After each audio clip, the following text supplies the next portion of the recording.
everyone.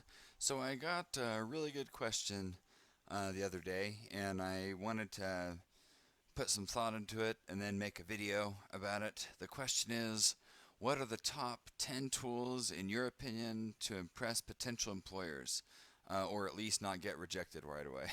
I like that. That students must know perfectly. Excellent question.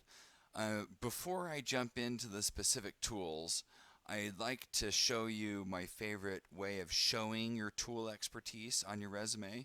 It's right here. Whatever the tool name is with pluses next to it, and up to 1 through 5. I don't know if I would ever put 5 stars. That kind of feels disingenuous to say, I know everything there is to know about this tool, especially if you're an entry. Most of you are probably looking for entry level positions, which are lower paid.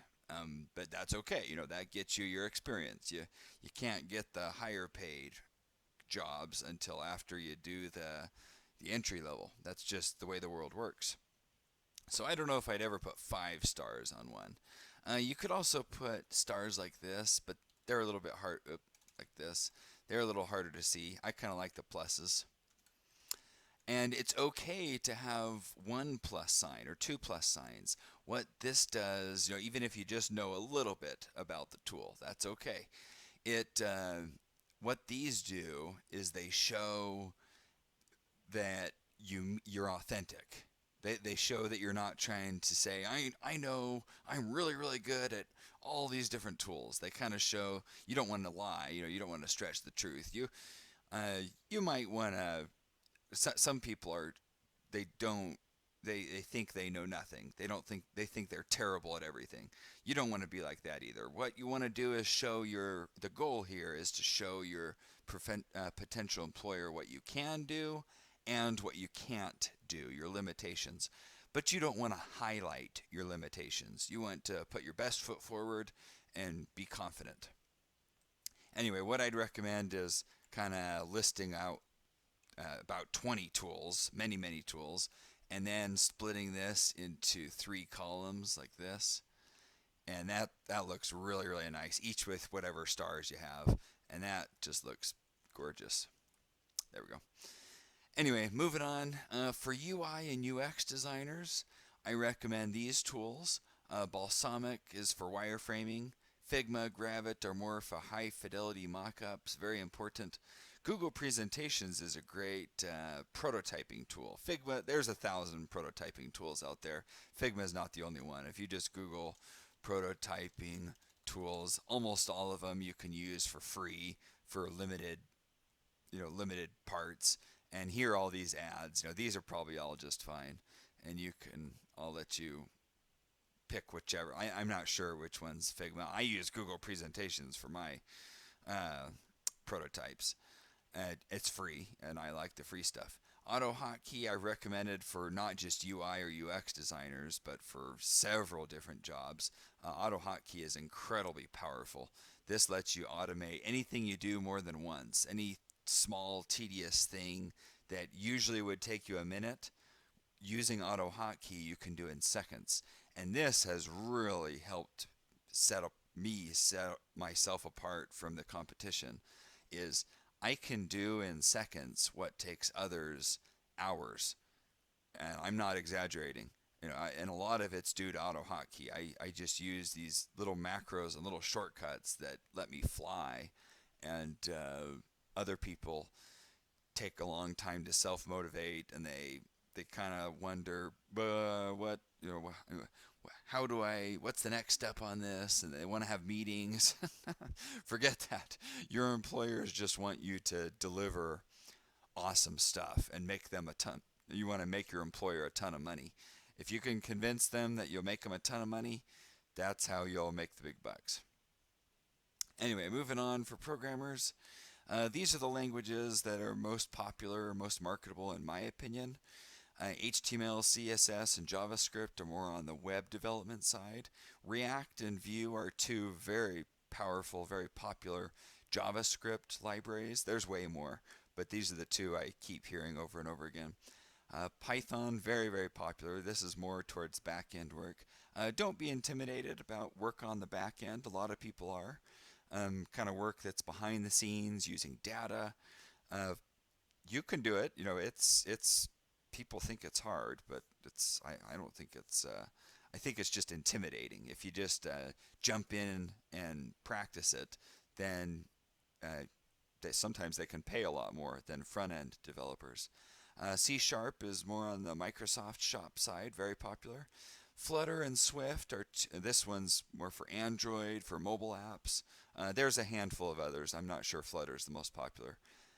Swift is on the Apple side, Apple mobile apps. Unity is a game development platform, very popular if you're looking to get into developing games. Lots of money in game development. And again, AutoHotkey makes it faster for anything with programmers. Code snippets, whatever. For project managers, tools aren't as important. If I was going for a project manager side, I would I would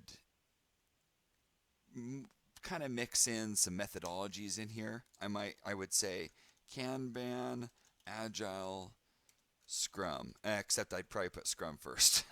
Scrum's the most popular. I'd probably go like that, and then I'd put pluses like that with your methodologies. I would also mention Six Sigma and Lean. Very, very, very powerful, and put 4 pluses by that too, assuming you've taken at least 1 or 2 project manager classes. Some of the tools for project managers: Trello, Jira. They're both project tracker tools. Google Suite gives you a wide range of things, very, very important. Gravit is your high fidelity mockup. As a project manager, I do a lot of drawing, and some people are scared by that. They think, well, I don't have any artistic skills. You don't have to have a lot of artistic skills to make high fidelity mockups or wireframes. You just have to practice a little bit. Slack is pretty darn easy to use. Everyone knows Slack. Microsoft Teams, Microsoft Office Suite is great. You can brush up on that. Azure is your another task tracker from Microsoft. And again, AutoHotkey. Quality assurance specialist is, I want to put this at the top of the list.